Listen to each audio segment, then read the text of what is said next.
तो ज्वर का हम लोग पढ़ रहे हैं, तो ज्वर में ही हम लोग आगे बढ़ेंगे और हम लोग देखेंगे कि ज्वर जो है वह आगे और कौन कौन से टाइप्स में है। और वो भी हम लोग वही चीज़ देखेंगे जो हमारे प्रैक्टिस में ज़्यादातर पेशेंट आते हैं। बहुत ज़्यादा डीप में हम लोग को इतना भी नहीं करना है कि खुद को कंफ्यूज कर लेना है। हमें प्रैक्टिकली कौन कौन से पेशेंट हमारे पास आते हैं उसको डायग्नोस करना है और चिकित्सा देना है और आगे बढ़ना है। इस पर हम लोग ज़्यादा ध्यान देंगे। तो अभी मैंने कल विषम ज्वर बता दिया था आप लोगों को। आप लोगों ने वो शायद समझ लिया होगा सारा कॉन्सेप्ट। अब मैं बता रहा हूँ। तो प्रलेपक ज्वर और वात बलासक ज्वर के बारे में बताऊंगा। उसके बाद में मैं मेन धातुगत ज्वर में बताऊंगा, जो बहुत ज्यादा दोष प्रकोपित होके अमावस्था आके और फिर वह धातुओं में जाके अगर रसगत ज्वर होता है। पहले जो मैंने विषम ज्वर में बताया उसमें दोष कम रहते हैं और उसमें वायु जो रहता है उसका डोमिनेंस ज्यादा रहता है, और अल्प दोष वायु दोष ज्यादा, और वहां पे थोड़े टाइम के लिए ही ये दोष प्रकोपित होकर रहते हैं और उनका आना और विसर्ग होना यह चालू रहता है। तो विषम ज्वर अलग है और धातुगत ज्वर मेन धातु में व्याप्त होके और वहां पर जो ज्वर है वो अलग है, वो हम लोग आज डिस्कस करेंगे। फिर ज्वर की आमावस्था में क्या होता है, पच्यमान अवस्था में क्या होता है, निरामावस्था में क्या होता है, इस पर हम विस्तार से चर्चा करेंगे। क्योंकि यह जो है ये कॉलेजेस में पढ़ाया नहीं जाता। वो पढ़ाया जाता है तो वो थ्योरेटिकल पढ़ाया जाता है और फिर उसके बाद में भूल जाते हैं। किताब बंद, एग्जाम पास हो गया, बस बस हो गया। और उसके बाद में फिर कोई इसके बारे में चर्चा नहीं करता है। तो मैं आज पहले प्रलेपक ज्वर के बारे में बताता हूं और फिर हम लोग आगे देखेंगे। और आप लोग के जो भी प्रश्न है, डाउट्स है, वह आप कमेंट बॉक्स में लिखिए और बताइए। आप लोग के जो भी विचार है वो उस सब का मैं, जो चीज समझ आ रहा है तो अच्छी बात है, जो नहीं समझ आ रहा है वो आप कमेंट बॉक्स में डालते जाइए और हम लोग आगे बढ़ते जाएंगे। प्रलेपक ज्वर जो है, प्रलेपक ज्वर, प्रलेप होना, इसका मतलब ऐसा है कि प्रलेपक ज्वर में क्या क्या होता है वो पहले मैं श्लोक पढ़ता हूँ और उसके बाद में मैं आप लोगों को बताता हूँ। तो ऐसा बता रहे हैं कि अष्टांग संग्रह निदान स्थान दूसरा में बता रहे हैं। प्रलप प्रलप प्रलिप निव गात्राणि घर्मेण गौरवेण च मंद ज्वर प्रलेपी स च शीत स्यात् प्रलेपका। इसमें ऐसा रहता है कि मंद ज्वर रहता है सबसे पहले, और यह एक विसर्गी ज्वर है, मतलब आता है फिर जाता है। लेकिन यह शाम के टाइम पे ज्वर वेग आता है, मतलब जैसे ही संध्या काल होता है ना, जब वायु का काम हो जाता है, शुरू हो जाता है, मतलब 2 से 6 बजे के बीच में, तो शाम शाम को ही बुखार आता है, दिन भर बुखार नहीं आएगा। और दूसरा इसमें जब इसमें कभी कभी क्या होता है कि पसीना आता है, लेकिन ठंडा पसीना आता है, बहुत ज़्यादा गर्मी नहीं लगती है। इसमें पसीना आता है और बहुत ज़्यादा ठंडी बज के बुखार आता है। कभी कभी पसीना आता है बहुत ज़्यादा, लेकिन इसमें इतना नहीं रहता कि दाह पाक ऐसे कंडीशन रहे। इसको बोलते हैं प्रलेपक ज्वर। और इसमें पूरा शरीर लिप्त रहता है, ऐसा लगता है कि जैसे कोई तो चीज, जैसे कोई घी या तेल लपेट दिया गया है, इस तरह से इसको प्रलेपक ज्वर, प्रलेप कर दिया है, जैसे लेप लगा दिया है, इस तरह का ज्वर जो रहता है उसको प्रलेपक ज्वर बोलते हैं। दूसरा बोल रहे हैं कि राजयक्ष्मा व्याधि में भी प्रलेपक ज्वर के बारे में बताया गया है, और वह बता रहे हैं कि यह दुष्चिकित्स्य होता है। अगर राजयक्ष्मा के सारे सिम्टम्स आ जाते हैं, सारे लक्षण आ जाते हैं, तो यह दुष्चिकित्सा होता है, मतलब इनकी चिकित्सा करना बहुत ज्यादा कष्टकारी हो जाता है। और दूसरा बता रहे हैं कि शोषिणाम प्राणनाशक नहा, मतलब जो शोष रोगी हैं, जिनको राजयक्ष्मा हो गया है, धातुओं का क्षय हो गया है, अनुलोम क्षय, प्रतिलोम क्षय हो गया है, उनका यह प्राण नाश कर देता है, ऐसा ग्रंथकार बताते हैं। उसी तरह से अंतर्विद्रधि का जो चैप्टर है, अध्याय है, उसमें भी प्रलेपक ज्वर के बारे में बताया है कि ये शाम शाम को, इवनिंग टाइम में 2 से 6 बजे के बीच में जो ज्वर आता है उसमें कभी कभी ठंडी बज के बुखार आता है और पसीना भी बहुत आता है, और केवल शाम के टाइम पे ही आता है, वायु के टाइम पे ही आता है। इसको प्रलेपक ज्वर बोलते हैं। दूसरी तरह से कुछ आचार्य बोलते हैं कि प्रलेपक ज्वर जो रहता है यह त्रिदोष जन्य रहता है। इसमें वात पित्त कफ तीनों की इन्वॉल्वमेंट रहती है, और मेन रूप से कफ और पित्त का इन्वॉल्वमेंट ज्यादा रहता है। कफ का है इसलिए ठंडी बजती है, पित्त का है इसलिए पसीना आता है। और तो इस तरह से ये प्रलेपक जो, और कफ और पित्त की वजह से पूरा शरीर में ऐसा लगता है कि कुछ तो लिप्त है, कुछ तो लपेटा हुआ है, कुछ तो ऐसा हुआ है। इस तरह से ये प्रलेपक ज्वर हो जाता है। दूसरा है वात बलासक ज्वर। उसमें ऐसा बता रहे हैं अष्टांग संग्रह निदान स्थान दूसरा में बता रहे हैं, बलासक ज्वर के बारे में बता रहे हैं कि नित्यम मंद ज्वरो रुक्ष शुकस्ते न सीदति स्तब्धांग श्लेष्म भूयिष्ठो भवेत वात बलासको। इसमें भी ऐसा बताया कि राजयक्ष्मा में ही यह ज्वर पाया जाता है। और दूसरा ये बता रहे हैं कि वात बलासक ज्वर, अष्टांग संग्रहकार जो है वृद्ध वाग्भट, उन्होंने इसके बारे में थोड़ा और विस्तार से बताया है कि इसमें कफ प्रधानता ज्यादा रहती है और इसमें वायु भी रहते हैं, इसलिए बोलते हैं वात बलासक ज्वर। कफ मेन है और वायु भी है। तो और इसमें बोल रहे हैं कि ज्वर वेग जो रहता है वो मंद रहता है और त्वचा रुक्ष हो जाती है वायु की वजह से। उसी तरह से पूरे बॉडी में स्वेलिंग आती है, सर्वांग शोथ हो जाता है, ऐसा सिम्टम बता रहे हैं। पूरा बॉडी जो है वो जकड़न जैसा रखता है, जकड़ गया है ऐसा सिम्टम आ जाता है। और वात कफ बलबण सन्निपात अवस्था रहती है, मतलब तीनों दोष इन्वॉल्व रहते हैं, लेकिन वात और कफ इसमें प्रधानता रहती है। ऐसा सिम्टम जब आता है तो उसको बोलते हैं वात बलासक ज्वर। इसी तरह से सिम्टोमेटिकली इसमें क्या क्या रहता है, तो लाला स्त्राव बहुत ज्यादा हो रहा होता है क्योंकि कफ का डोमिनेंस है, मुंह से बहुत ज्यादा लार आता है, शरीर में ठंडी बजती है, काश श्वास ज्वर, ये सारे सिम्टम आने लगते हैं, ऐसे उपद्रव उत्पन्न होने लगते हैं। इसके बाद में मैंने दो प्रलेपक ज्वर, वात बलासक ज्वर, ये ज्यादातर जो हमें दिखता है वो मैंने बता दिया। अब धातुगत ज्वर, मतलब रस धातुगत ज्वर कैसा होता है, रक्त धातुगत ज्वर कैसा होता है, मांस धातुगत ज्वर कैसा होता है, मेदो धातुगत ज्वर कैसा होता है, और अस्थिगत, और फिर उसके बाद में मज्जागत और शुक्रगत, सारे धातुओं में जब ज्वर की व्याप्ति हो जाती है और इसमें दोष बहुत ज्यादा बलवान रहते हैं तो क्या सिम्टम रहते हैं उसको जानना बहुत जरूरी है। क्योंकि ज्वर जो रहता है वह एक एक धातु में जाके एक एक प्रत्यात्म लक्षण दिखाता है। विषम ज्वर जो था संतत सतत अन्य दुष्ट तृतीयक चतुर्थक, वह बात छोड़ दीजिए, वो विषम ज्वर है, वह आएगा जाएगा आएगा जाएगा। लेकिन ये जो धातुगत ज्वर है ये इनका इसमें दोष ज्यादा बलवान रहते हैं और ये ज्यादा दिन तक टिके रहते हैं और इसके सिम्टम्स भी जो रहते हैं वह एक एक धातु को प्रदोष करने की वजह से कुछ ज्यादा ही सिम्टम्स दिखने लगते हैं। इसकी चिकित्सा अलग रहती है, इस पर भी मैं बताऊंगा। इसकी चिकित्सा भी चरक संहिता में धातुगत ज्वर अलग बताया है। और जो विषम ज्वर में संतत सतत तृतीयक, उसमें तो रस पाचक, रक्त पाचक, मांस पाचक, मेदो पाचक, अस्थि मज्जा पाचक बताया है, इसलिए इसको जानना बहुत जरूरी है।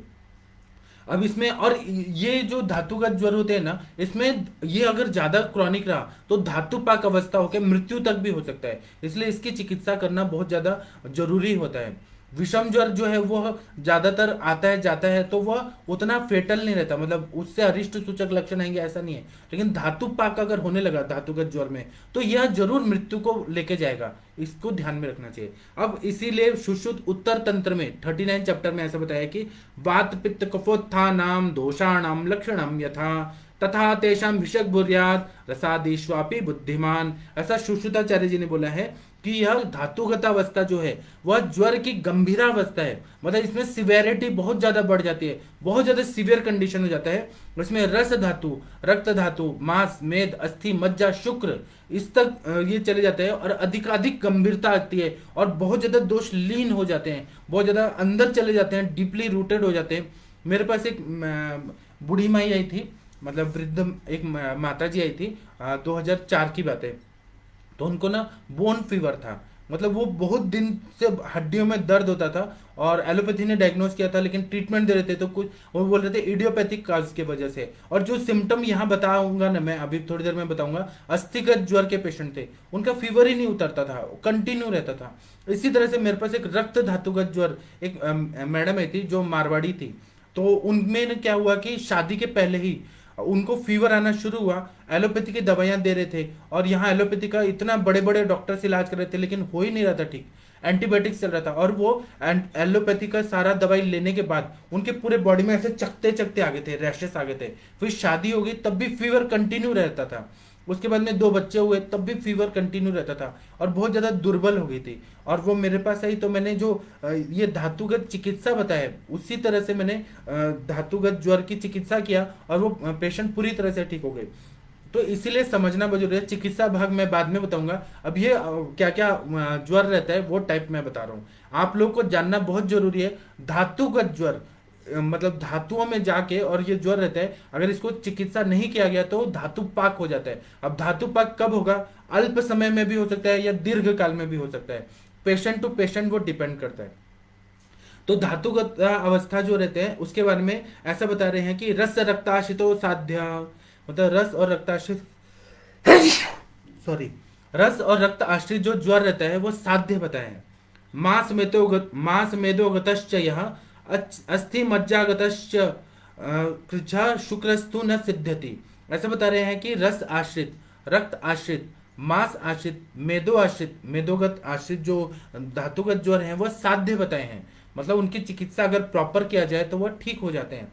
और अस्थि मज्जागत जो है, अस्थि धातुगत जो ज्वर है, फिर मज्जागत जो ज्वर है वह कृच्छ साध्य है, मतलब कठिनाई से ठीक होने वाला, क्योंकि गंभीर धातुओं का इन्वॉल्वमेंट हो जाता है। उसी तरह से शुक्र अस्तु न सिद्ध्यति, शुक्र धातु का अगर ज्वर गया तो उसकी चिकित्सा ही नहीं हो सकती है, क्योंकि शुक्र जो है वो लास्ट धातु है, और शुक्र में गया तो वो मृत्यु तक लेके जाएगा, अरिष्ट सूचक लक्षण आएंगे और फिर मृत्यु तक लेके जाएगा। इसलिए इसको समझना बहुत जरूरी है, और ऐसे पेशेंट हमारे पास आते हैं, हमें समझना बहुत जरूरी है। आयुर्वेद के हिसाब से समझेंगे तो हमारे पास जो अभी कोरोना काल में जो पेशेंट आए उनको भी समझना बहुत जरूरी है कि हाँ आगंतुक कारण है, ठीक है, लेकिन कौन से धातु में चला गया है ये ज्वर। अगर हमने नहीं चिकित्सा समझ ही नहीं आएगा, वैसे सोचेंगे नहीं, तो हम चिकित्सा कैसे करेंगे, इसलिए जानना बहुत जरूरी है। और ऐसा बता रहे हैं कि धातुगतावस्था जब रहती है तो पहले रस धातुगतावस्था रहती है, फिर रक्त धातुगतावस्था रहती है, फिर मांस धातुगतावस्था रहती है, फिर मेदो धातुगतावस्था रहती है, फिर मज्जा, फिर अस्थि और शुक्र, ऐसे स्टेप बाय स्टेप ये धातुगतावस्था जो रहती है उत्तरोत्तर धातुओं में ये जाती रहती है।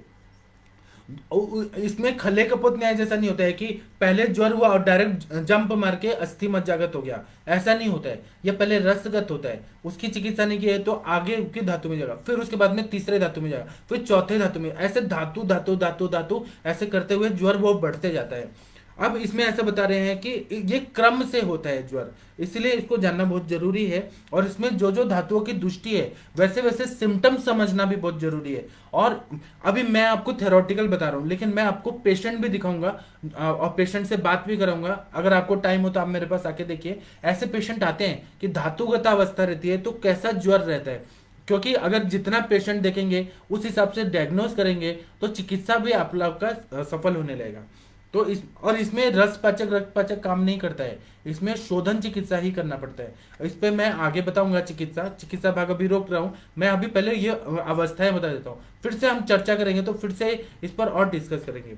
तो रसगत ज्वर जब रहता है, रस धातुगत आम है और ज्वर जो है उसकी व्याप्ति रस धातु को पूरी तरह से व्याप्त हो गई है और दोष बल बहुत ज्यादा बलवान है। तो इसमें क्या रहता है वो मैं आप लोगों को बताता हूँ। तो माधव निदान में ज्वर अध्याय है, उसमें 48 नंबर का श्लोक है, उसमें ऐसा बता रहे हैं कि रस धातुगत ज्वर रहता है तो गुरुता हृदयोत क्लेदः सदनम छड्डारोचको रसस्ते तो ज्वरे लिंगम दैन्यम चासोपजायते। इतना बढ़िया बताया है कि पूरा शरीर में गुरुता आ जाती है, पूरा बॉडी हैवी हैवी होता है, क्योंकि रस धातु का कार्य क्या है, प्रीणन कार्य। अब प्रीणन कार्य अच्छे से नहीं होगा, पूरा स्रोतस में पूरे दोष भर गए हैं, ज्वर पूरी तरह से व्याप्त हो गया है, तो इसलिए पूरा बॉडी में हैवीनेस आएगा, गुरुता ये सिम्टम आने लगता है। फिर हृदयोत्क्लेश, हृदय से ऐसा लगता है कि उत्क्लेश हो जाएगा, कुछ तो जी मिचलाता है, बहुत ज्यादा उल्टी आने लगता है, इतना ज्यादा जी मिचलाता है, नौशिया फीलिंग होने लगता है, ये रस धातुगत ज्वर का प्रत्यात्म लक्षण है। उसी तरह से सदनम, पूरा बॉडी में अंग साध होता है, ऐसा लगता है कि जड़ हो गया, पूरा पूरा मतलब स्टिफनेस आ रहा है ऐसा, क्योंकि रस का परिभ्रमण ही नहीं हो पा रहा है। उसी तरह से छर्दी अरोचको, उल्टी आती है पेशेंट को बार बार, फीवर भी आता है और उल्टी भी आती है और अविपाक भी होता है, मतलब खाना भी नहीं पचता है, खाने का टेस्ट भी नहीं आता है, ये रस धातुगत ज्वर के सिम्टम है। उसी तरह से बता रहे हैं रसस्ते तो ज्वरे लिंगम दैन्यम चासोपजायते, मन जो रहता है, अब रस धातु से ही मन का भी प्रेरणन होता है, अब मन भी दूषित हो जाएगा तो बहुत ज्यादा दीनता आ जाती है, बहुत ज्यादा डिप्रेशन आ जाता है। इसी को चरकाचार्य जी ने ऐसा बोला है कि इसमें रस धातुगत ज्वर में जृंभा और अंगमर्द, बहुत ज्यादा जम्भाई आती है, और अंगमर्द मर्दनवत पीड़ा, पूरा बॉडी एक होने लगता है, बहुत ज्यादा पेन होने लगता है। तो यह जब बताते हैं तो रसगत धातुगत ज्वर है। इसी को मैं श्लोक में एक बार फिर से पढ़ता हूं तो आप लोग को याद हो जाएगा। ऐसा बता रहे हैं, गुरुता हृदयोत्क्लेदः, गुरुता हृदयोत्क्लेशः, उत्क्लेश है, उत्क्लेद नहीं, उत्क्लेश है, सदनम छद्य रोचको रसस्ते तो ज्वरम लिंगम दैन्यम च अस्योपजायते, मतलब यहाँ पे मन की दीनता, मेंटली बहुत ज्यादा डिप्रेशन, मन का अवसाद, मन की दीनता, ऐसा सिम्टम दिखने लगता है। इसके बाद में आ रहा है रक्तगत ज्वर। रक्त धातुगत ज्वर जब रहता है तो क्या रहता है, 49 नंबर का श्लोक है माधव निदान में ज्वर अध्याय में, 49 नंबर का श्लोक आप लोग देखिएगा तो आप लोग को और समझ जाएगा। रक्त निष्ठेवनम दाहो मोहश्चर्दन विभ्रमो प्रलापः पीड़का तृष्णा रक्त प्राप्ते ज्वरे निर्णाम, मतलब इसमें रक्त का निष्ठीवन होता है, मतलब जब भी थूकेगा पेशेंट तो ब्लड आता है, ऐसा टिपिकल सिम्टम होते हैं। फीवर तो रहेगा ही, लेकिन ये सारे सिम्टम्स आने लगते हैं तो हम समझ जाते हैं कि ये रक्तगत ज्वर है। तो रक्त निष्ठीवन होता है, पूरे बॉडी में दाह होता है, बहुत ज्यादा बर्निंग होने लगता है, मोह होने लगता है, जो माइंड है ना, क्या करना है क्या नहीं करना वो समझ नहीं आता है, मोहावस्था हो जाती है। फिर छर्दी होता है, उल्टी आता है, फिर भ्रम होता है, चक्कर बहुत ज्यादा आता है। फीवर है लेकिन ये सारे सिम्टम्स आ रहे हैं तो समझ आता है। फिर प्रलाप होता है, इररिलेवेंट टॉकिंग करने लगता है पेशेंट। फिर पिड़काएं, पूरे बॉडी में पिड़का पिड़का, रैशेस रैशेस रैशेस, और छोटे छोटे दाने दाने दाने दाने आने लगते हैं, तो ये रक्तगत ज्वर के सिम्टम है।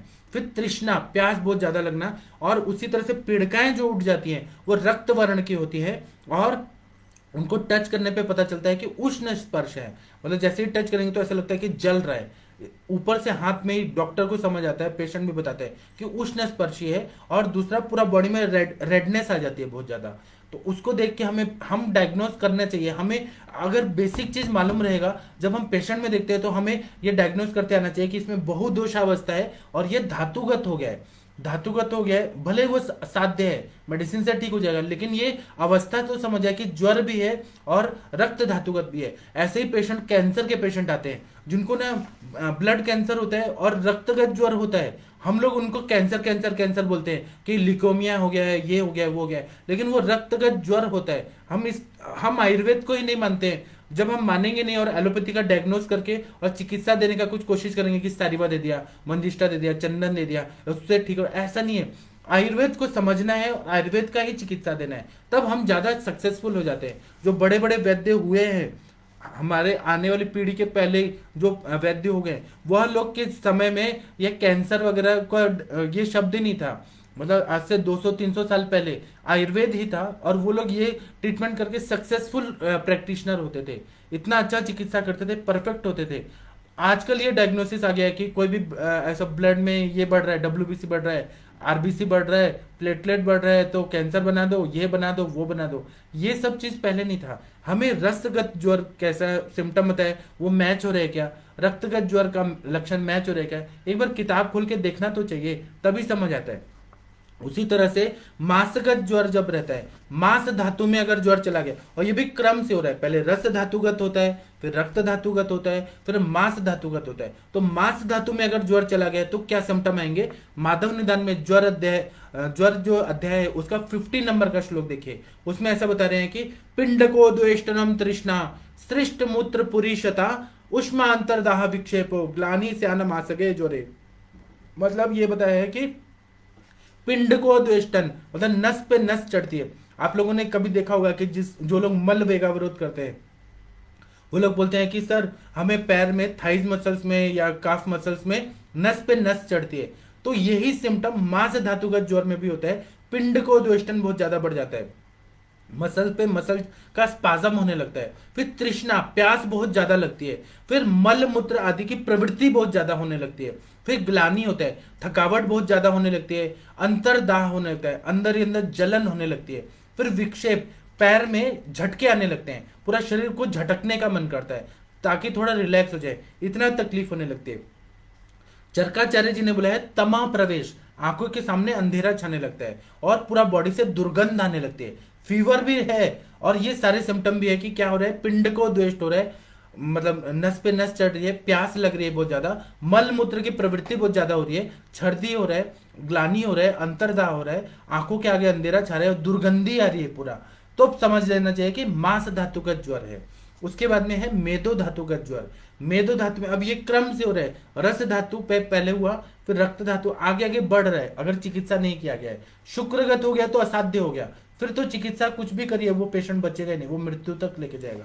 अब मेदो धातुगत, और हम लोग यहाँ पे अगर ध्यान नहीं देंगे तो ये पहले साध्यावस्था में रहती है, बाद में कृच्छ साध्य में आती है, फिर कृच्छ साध्य से असाध्यावस्था में आ रही है। इसलिए इनको डायग्नोस करना परफेक्ट टाइमिंग में, परफेक्ट डायग्नोसिस होना बहुत जरूरी है। मेदो धातुगत ज्वर में ऐसा बता रहे हैं माधव निदान में ज्वर अध्याय में 51 नंबर का श्लोक देखिए, इसमें ऐसा बता रहे हैं कि वृषम स्वेदस तृष्णा वृषम स्वेदस तृषा मूर्छा प्रलाप शर्दी रेवचा द्वारगंध्या रचको ग्लानि मेदस्ते च सह असहिष्णुता।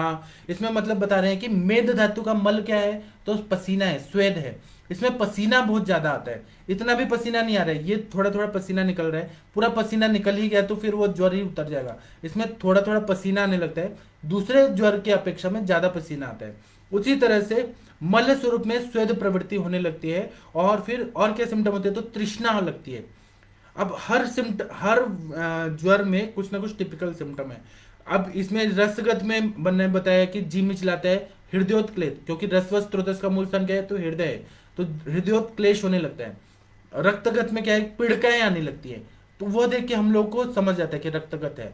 उसी तरह से मांसगत में पिंड को द्वेष्टन, मसल्स पे ही हो रहा है, जो धातु का है उसी धातु के सिम्टम्स ज्यादा दिखेंगे। अब इसमें मेदोगत है तो पसीना ज्यादा आने लगता है, और बाद में और एसोसिएटेड सिम्टम है कि तृष्णा होता है, प्यास लगती है, उल्टी आती है बहुत ज्यादा, प्रलाप होता है, फिर उसके बाद में अरोचक होता है, ग्लानि होता है, दुर्गंधी आती है पूरा बॉडी से, ये सारे सिम्टम आने लगते हैं। और दुर्गंधी कितनी आती है, अगर बहुत ज्यादा तीव्र है तो मेदोगत है, थोड़ा कम है तो मांसगत है, यह समझना चाहिए।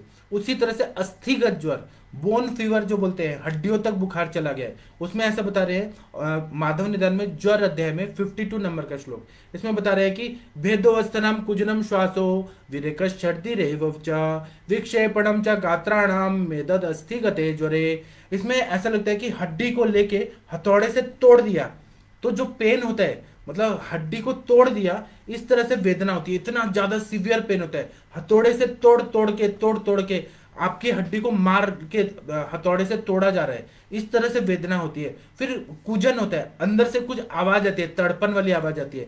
फिर सांस फूलने लगती है। फिर द्रवमल प्रवृत्ति, बहुत लूज मोशन होता है, उल्टी आती है। उसी तरह से गात्र विक्षेप, अंग नव ऐसे विक्षेप, ऐसे झटके आने लगते हैं, झटके आने से पेशेंट को लगता है कि थोड़ा रिलैक्स हो जाएगा। और टिपिकल सिम्टम कैसे पहचानेंगे, जैसे मैंने रसगत बोला तो हृदयोत्क्लेश, मतलब उल्टी आना है, जी मिचलाना है, ऐसा रसगत होता है। अरोचक होता है, हृदय में लगता है कि कुछ तो अटक रहा है और उल्टी होना चाहता है। रक्त धातुगत में पीड़िकाओं की उत्पत्ति। मांस धातुगत होता है तो पिंड को द्वेष्टन। अस्थिगत होता है तो हड्डी को तोड़ने जैसा वेदना। बाकी सिम्टम तो है, लेकिन इस हिसाब से टिपिकल सिम्टम से हम कैच कर सकते हैं कि ये बीमारी है, इस तरह से आगे बढ़ना चाहिए। उसी तरह से मज्जागत ज्वर जब रहता है तो तमा प्रवेशनम हिक्का कास शैत्यम वमिस तथा अंतर्दाहो महाश्वासो मर्मच्छेदश्च मज्जगे, मतलब आंखों पे इसका असर होता है। मज्जा धातु से ही आंखें बनती है, इस बात को आप लोग जानते हैं। तब मज्जा ज्वर है वो आगे की अवस्था में जा रहा है तो आंखों के आगे अंधेरा छाने लगता है, तमा प्रवेश होने लगता है, हिक्का हिचकी बहुत ज्यादा आती है, ये मज्जागत ज्वर में रहता है। फिर खांसी बहुत आती है, छर्दी मतलब उल्टी बहुत होता है, अंतर्दाह होता है, पूरा बॉडी में बर्निंग होने लगता है, बर्निंग सेंसेशन होता है, जैसे लगता है कि कोयला कोयला पूरा बॉडी में अंदर ही अंदर घुसा दिया गया है, जलता हुआ कोयला। महाश्वास, सांस लेने में बहुत ज्यादा तकलीफ होती है। मर्मच्छेद, मर्मों में ऐसा लगता है कि छेद दिया है, 107 मर्म है ना, सभी जगह लगता है कि बहुत ज्यादा छेदन हो गया है, इस तरह से पेन होने लगता है। क्योंकि मज्जा जो है पूरा नर्वस सिस्टम है पूरा हमारा, और जहां जहां पे ये ज्वर का अटैक होगा, जहां मज्जा तंतुओं पे अटैक होगा तो वो मर्म स्थान भी है जो जहां वाइटल ऑर्गन्स रहते हैं, तो वहां पर तकलीफ होने लगती है। और ऐसा ये ज्वर जो रहता है बाह्यतः उतना नहीं पता चलता है, लेकिन अंतर्दाह बहुत ज्यादा होता है और बहुत ज्यादा होता है, सीवियर होता है, कि जैसे जल रहा है पूरा, इस तरह से मज्जागत ज्वर होता है। इसके बाद में बताया शुक्रगत ज्वर। अब ये कृच पहले साध्यावस्था में था, ये ज्वर आगे बढ़ते बढ़ते कृच साध्यता में गया, फिर उसके बाद में शुक्रस्थ हो गया। शुक्रगत ज्वर जब हो जाता है तो असाध्यावस्था में जाता है। तो इस पर माधव निदान में ज्वर चिकित्सा में ज्वर निदान में 54 नंबर का श्लोक में बहुत बढ़िया बताया है कि मरणम प्राप्न्या तत्र शुक्रस्थानगते ज्वरे शेफश्च शब्दा मोक्ष शुक्रस्य तु विशेषता, मतलब इसमें अकारण जो पेनिस जो होता है वो उसका इरेक्शन बढ़ जाता है, वो शांति नहीं होता। ऐसा मैंने पेशेंट देखे हैं, मैंने बहुत सारे पेशेंट देखे हैं, क्योंकि मेरा पढ़ाई हमारे सर ने जमदग्नि सर ने लिया है। मैंने ऐसे पेशेंट देखे हैं कि उनका मेड जो है वो लूज पड़ता ही नहीं, कंटिन्यू फीवर भी आ रहता है और वो मेड पूरी तरह से कड़क रहता है, इरेक्ट रहता है। और मध्य प्रदेश में इतना इरेक्शन होता है, इतना इरेक्शन होता है कि कड़क होने से वेदना होने लगती है, ब्लड सर्कुलेशन इतना ज्यादा बढ़ जाता है, और शुक्र का स्त्राव होता है, और इतना स्त्राव कंटिन्यू होते रहता है और मृत्यु हो जाती है। ऐसे मैंने पेशेंट बहुत सारे देखे हैं जो अरिष्ट सूचक रहते हैं, उनका शुक्र निकलते रहता है, निकलते रहता है, उनका शुक्र निकलने के बाद भी वो लूज नहीं पड़ता है, कंटिन्यू शुक्र निकल के मृत्यु हो जाती है। ऐसे पेशेंट मैंने देखे हैं, इसलिए मैं बताता हूँ कि ये अरिष्ट सूचक लक्षण होते हैं और मृत्यु निश्चित है। उसके बाद में ज्वर का सामावस्था, पच्यमानावस्था और निरामावस्था, इसको जानना बहुत जरूरी है। तो मैं आप लोगों को ये सामावस्था, क्योंकि ज्वर जब रहता है, तरुण ज्वर रहता है, तो आम के वजह से ही रहता है, और आम की व्याप्ति पूरे बॉडी में हो जाती है, रसवस स्रोतस में पूरी तरह से ब्लॉक हो जाता है। और ज्वर जो है, ज्वर व्याधि जो है वो पहले आमावस्था में रहता है, उसके 3 स्टेजेस है। आमावस्था में रहता है ज्वर, फिर उसके बाद में पच्यमानावस्था में जब दोष पचने लगते हैं, लेकिन उसमें जो सिम्टम्स है वो ज्यादा बढ़े हुए दिखते हैं आमावस्था से ज्यादा, और फिर निरामावस्था रहती है जिसमें आम पच जाता है, थोड़े ही दोष रह जाते हैं, उसमें अग्नि प्रदीप्त हो गई होती है। तो इसको जानना बहुत जरूरी है। अब इस पे मधुकोशकार जो है, जिन्होंने माधव निदान पे टीका लिखी है, विजय रक्षित जी और बोपदेव जी, दोनों गुरु शिष्य हैं। तो विजय रक्षित जी बोल रहे हैं कि दोषों की सामता और रस की सामता, इस आधार पे हम लोग आमद ज्वर को समझ सकते हैं कि जिसमें दोष सामावस्था में है, दोष है आम के साथ मिल के वात पित्त कफ, दोषों की सामावस्था है, और दूसरा रस धातु में वो सामता चली गई है, तो रस की सामता, ये 2 कंडीशन रहती है। और दोष के सामता के हिसाब से ही हम दोषों की सामता है तो आमावस्था, पच्यमानावस्था और निरामावस्था को डिसाइड करते हैं। रस सामता में केवल ज्वर रहता है, ज्वर का वेग रहता है, और इसका जो हम लोग स्पष्टीकरण है वो बाद में हम लोग देंगे। रस सामता को एक साइड में रखिए, पहले दोष सामता, उस वो जो कॉन्सेप्ट है उसमें आमावस्था, पच्यमानावस्था और निरामावस्था, उस पर पहले चर्चा करते हैं। तो आमावस्था जो रहती है, इसमें ज्वर है और आमावस्था में, आम की अवस्था में है, तो कैसा रहेगा। तो चरक चिकित्सा स्थान 3रा चैप्टर में 131 से 133 नंबर का श्लोक है। आमावस्था में बता रहे हैं कि अरुचिश्च विपाकश्च गुरुत्व मुदरस्य च हृदय विशुद्धिश्च तंद्रा च अलस्य मेव च ज्वरो अविसर्गी बलवान दोषाणाम अप्रवर्तनम लाला प्रसेको हृलासो छुन्नासो विरसम्मुखम स्तब्ध सुप्त गुरुत्व च गात्राणम बहुमूत्रता न विडजीर्णा न च ग्लानि ज्वरस्याम लक्षणम। इतना बढ़िया बताया है कि इसमें अरुचि रहता है, आमावस्था रहेगा, भूख नहीं लगेगा, तो टेस्ट तो चला ही जाएगा, बुखार है इसमें लेकिन कच्चा कच्चा बुखार है, मतलब उसमें ऐसा है कि वो आमावस्था में है, स्रोतस अवरुद्ध है, अग्नि मंद हो गई है, अग्नि बुझी नहीं है लेकिन मंद हो गई है, तो अरुचि आना स्वाभाविक है। फिर अविपाकश्च, मतलब खाना खाया हुआ पचता ही नहीं है, 2 दिन पहले खाया था वो भी पेट में भरा भरा है, या अविपाकश्च। आपके ज्वर के पेशेंट आते होंगे, या आप में खुद भी ज्वर होता है तो आप लोग भी बताते हैं भूखी नहीं लगती है खाना खाने के बाद। उसी तरह से गुरुत्व मुदरस्य च, पूरा पेट जो रहता है उसमें गुरुता रहती है, टाइटनेस रहता है, ऐसा लगता है पेट भरा भरा है, गुरुता है। फिर हृदय विशुद्धिश्च, हृदय जो रहता है वो लगता है कि कुछ तो जकड़ा हुआ है, कचरा जमा है हृदय में, उसका पंपिंग एक्शन नहीं हो रहा है। फिर तंद्रा, ऐसे ड्राउजीनेस बहुत ज्यादा आता है। फिर आलस्य में बचा, बहुत ज्यादा लेजीनेस होता है, उठने को मन नहीं करता, बेड पे लेटे रहने का मन करता है। ज्वरो विसर्गी बलवान दोषाणाम अप्रवर्तनम, इसमें ज्वर जो रहता है वो जाता ही नहीं है, ज्वर वहां पे टिका ही रहता है, अविसर्गी बोल रहे हैं, ज्वर कंटिन्यू रहता है, आमावस्था रहती है, पूरा बॉडी में हैवीनेस रहता है, और बहुत ज्यादा जी मिचलाता है, अरुचि रहती है। फिर उसके बाद में बता रहे हैं दोषाणाम अप्रवर्तनम, दोष जो रहते हैं उनका प्रवर्तन भी नहीं होता, दोष भी रुक जाते हैं आम की वजह से, इतना ज्यादा स्त्रोतोरोध रहता है। फिर लाला प्रसेको, मुंह से सलाइवा बहुत ज्यादा निकलने लगता है। हिरलासो, मतलब जी में चिल्लाता है बहुत ज्यादा। शुन्नाशो, मतलब भूख कम हो जाती है। विरसम मुखम, मुंह का स्वाद जो है वो विरस हो जाता है, कोई टेस्ट ही नहीं आता है। स्तब्ध सुप्त गात गुरुत्वम च, शरीर जो है वो बहुत ज्यादा स्टिफ हो जाता है, गुरु हो जाता है, और सुप्तता बढ़ जाती है, नमनेस बहुत ज्यादा बढ़ जाता है। गात्राणम, मतलब सुप्तता च गात्राणम, पूरा शरीर जो है वो सुप्त हो जाता है, मतलब जो जिसे बोलेंगे सेंसेशन लॉस होने लगता है। फिर बोल रहे हैं बहुमूत्रता, बहुत ज्यादा यूरिन आने लगता है, क्योंकि आम जो है ना वो कैसा है कि बहुत ज्यादा कीचड़ कीचड़ जैसे जमा हो जाता है, पानी पिएंगे वो आम और सोख लेगा, और इसके वजह से बहुत मूत्रता होने लगती है, बार बार पेशाब जाने का मन करता है। न विड़गदा जीर्णा च, उसमें खाया हुआ पचता ही नहीं है, मल भी नहीं पचता है, साम मल रहता है। विड़ न विड़ जीर्णा, विड़ जो है मतलब मल है उसका भी पचन नहीं होता है। न च ग्लानी, मतलब उसमें ग्लानी इतना ज्यादा रहता है, थकावट रहती है। ज्वर सामस्य लक्षणम, ये आमद ज्वर के लक्षण बता रहे हैं। यहाँ पर आमावस्था है ज्वर की। आम जो मतलब ज्वर जो है वो कच्चा अवस्था में रहता है। पच्यमान अवस्था और निरामावस्था हम लोग बाद में करेंगे। उसके बाद में सुश्रुत उत्तर तंत्र में भी इसके बारे में यही सिम्टम बता रहे हैं। थोड़ा सा डिफरेंस है देखने का और प्रैक्टिस का, थोड़ा उनका जो अभ्यास है सुश्रुत का थोड़ा अलग तरह से है। तो वह ऐसा बताते हैं कि हृदयोद्वेष्टनम तंद्रा लाला स्तुति अरोचक, मतलब हृदय में उद्वेष्टन हो रहा है, जिस तरह से मर्दन करते हैं उद्वेष्टन करते हैं उस तरह से, ऐसे निचोड़ रहे हैं उस तरह से पीड़ा होने लगती है आमावस्था में।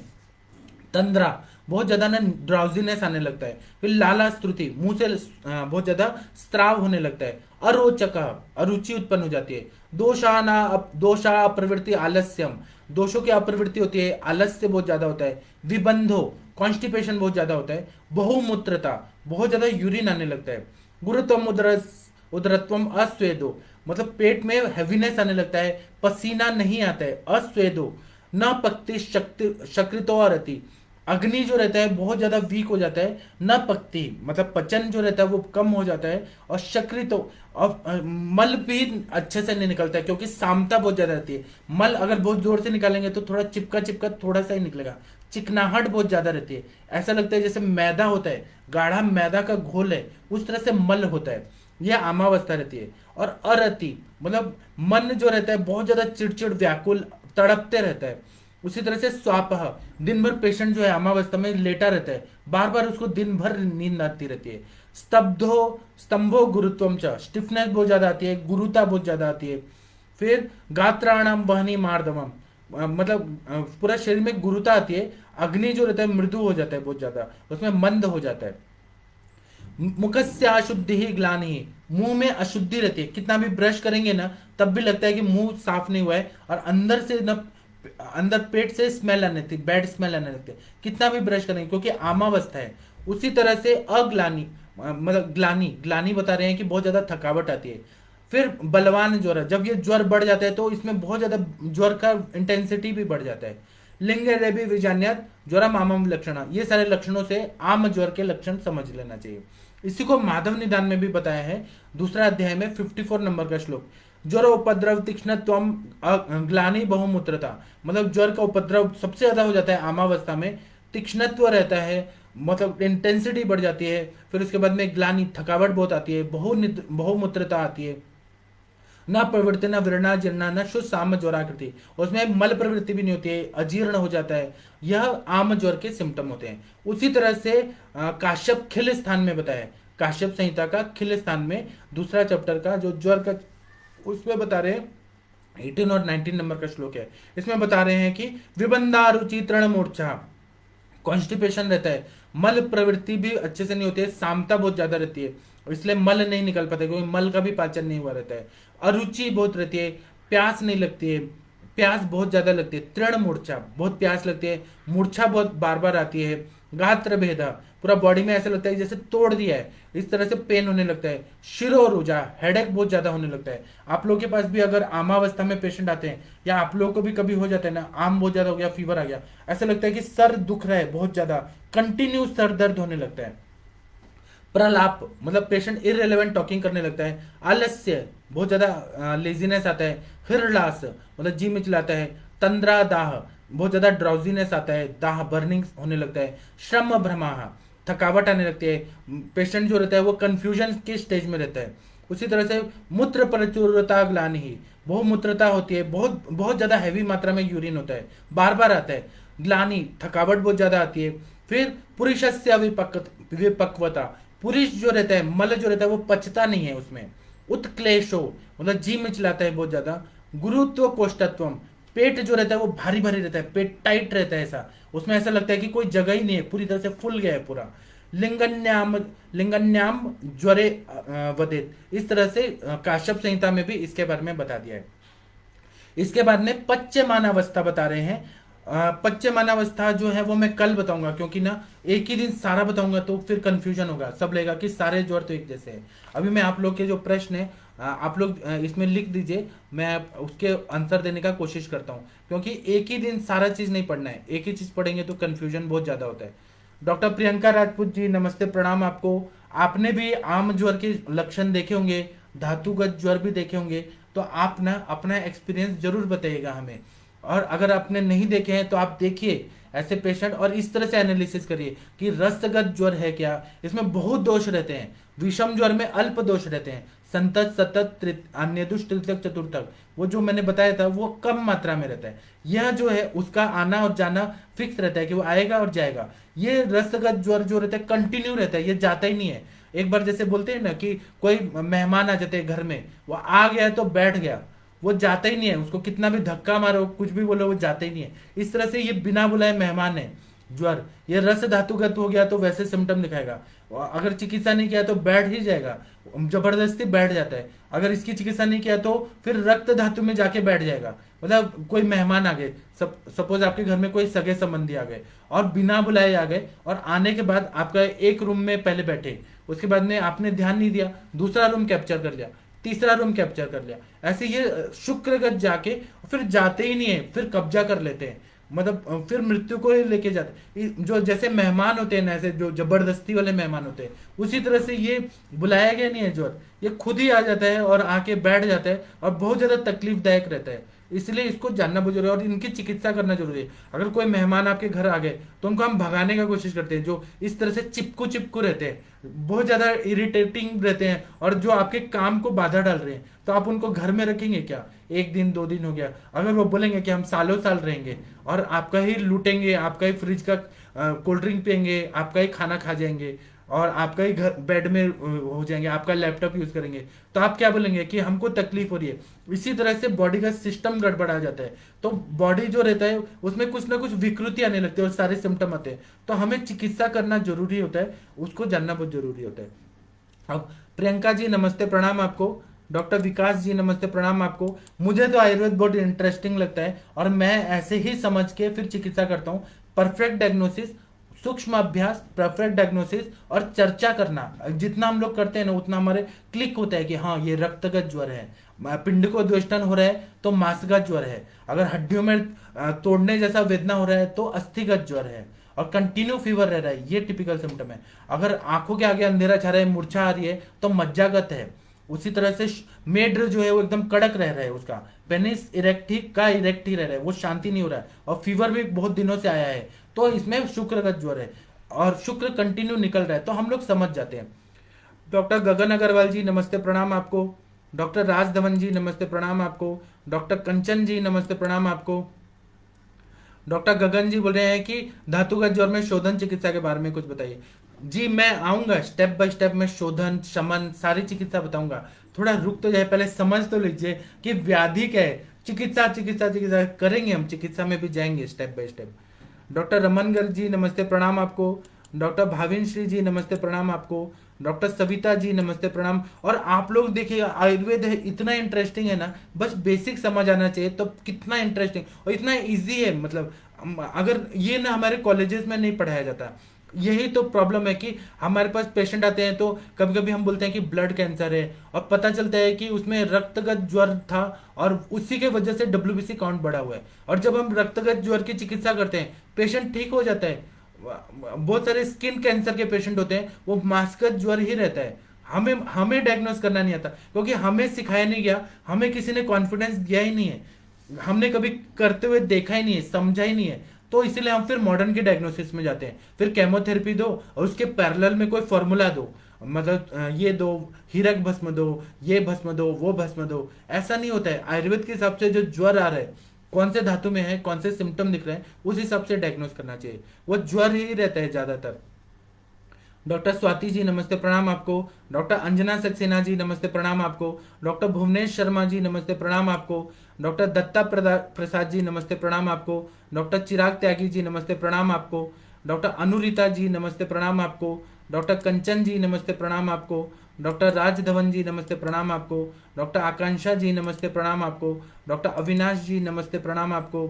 अभी क्या है ना कि मैं आप लोगों को ऐसे पेशेंट भी दिखाऊंगा, केवल हम लोग थ्योरेटिकल करके किताब बंद करके नहीं रखने वाले हैं। आगे आने वाले सत्रों में मैं आपको पेशेंट प्रैक्टिकली दिखाऊंगा कि ऐसे पेशेंट आए हैं और इसको मैंने मांसगत ज्वर देखा, इसमें मैंने अस्थिगत ज्वर देखा और मैंने ऐसे चिकित्सा किया, ऐसे फायदा हुआ, तो आप लोग को और विश्वास हो जाएगा कि सच में ऐसा ही होता है। डॉक्टर आकांक्षा जी बोल रहे हैं कि sir fever persisting in same season every year, इसका कैसे इंटरप्रिटेशन करें।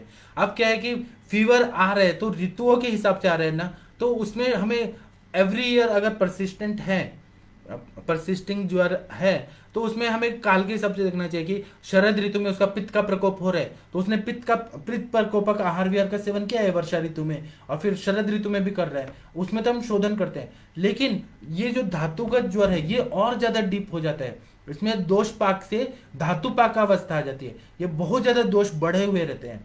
इसको ना असाध्य ज्वर तक वो जा रहे हैं, मतलब साध्य से कृच्छ साध्य, फिर ये मतलब कृच्छ साध्य से असाध्यावस्था में जा रहा है। और जो आप बोल रहे परसिस्टिंग इन सेम सीजन, ये तो नॉर्मल ज्वर है ना, प्राकृत ज्वर है, वो छोटा वाला ज्वर है, उसको हम लोग जैसे पित्त का अगर पित्त के काल में आ रहा है तो सुशेखर रस देंगे, प्रवाल पंचामृत कामदुदा देंगे और थोड़ा विरेचन दे देंगे, पेशेंट ठीक हो जाएगा। वसंत ऋतु वाला जो कफज वाला है, सेम सीजन में आ रहा है, परसिस्टेंट हो रहा है, ठीक है, उसमें हम लोग कफ का वमन करा देंगे, कफ शामक चिकित्सा देंगे, पंचकोल देंगे, त्रिकटु देंगे, ठीक हो जाएगा। वायु के काल में आ रहे वात शामक चिकित्सा करेंगे और त्रिभुवन कीर्ति रस जैसे वात कफात्मक जो संप्राप्ति भंग करे वो देंगे तो ठीक हो जाएगा, या बस्ती देंगे, शोधन करेंगे, ठीक हो जाएगा।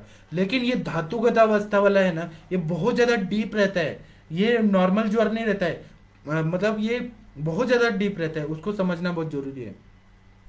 डॉक्टर पंकज जी नमस्ते, प्रणाम आपको। डॉक्टर अनुरिता जी बोल रहे हैं कि बिल्कुल सही कहा, रक्तगत ज्वर मांसगत ज्वर के बारे में और बताइए।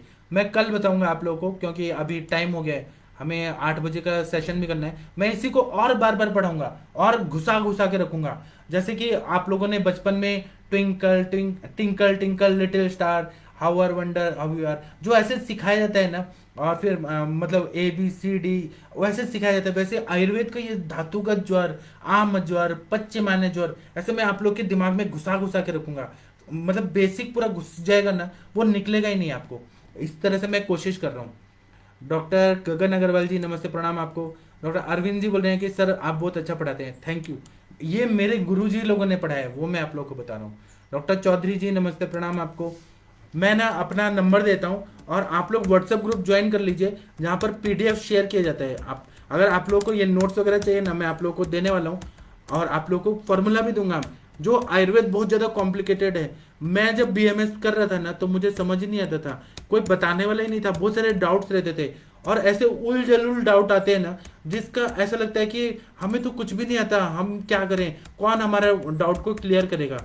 तब ना ऐसा लगता था कि कोई ना कोई गुरु होते काश, तो हमको वो डाउट क्लियर करते, क्योंकि कोई बताने वाला ही नहीं था हमारे टाइम पे, कॉलेजेस में पढ़ाते ही नहीं थे, और जो पूछने गए तो वो हमें घुमा के डांट देते थे, क्योंकि उनको खुद भी नहीं आता था, समझाने नहीं आता था। तो मैंने ऐसा सोचा कि मैं जब कभी डिग्री होल्डर हो जाऊंगा, मैं प्रैक्टिशनर होऊंगा, तो मैं सब लोगों को सिखाऊंगा ये सारा चीज। तो इसीलिए मैं बार बार आप लोगों को सिखाऊंगा, बार बार सिखाऊंगा, इसलिए आप लोग घबराइए मत, मैं छोड़ के नहीं जा रहा हूँ, मैं आपके साथ में ही हूँ। और आप लोग को जो डाउट आ रहा है, उल्टा पुल्टा कुछ भी पूछे, बात पित्त कफ, मैं सब बताऊंगा आप लोगों को। मुझे डाउट से गुस्सा नहीं आता, मुझे जो जानबूझ के परेशान करते हैं उन पे गुस्सा आता है, मुझे डाउट से कभी नहीं गुस्सा आता। देखिए मैंने फ्री इंटरेक्टिव सेशन का भी पासवर्ड ID दे दिया है। अब मैं अपना सेशन बंद करता हूँ, 15 मिनट का मुझे टाइम लीजिए, मैं फिर आता हूँ, फिर मिलेंगे। प्रणाम सभी लोग।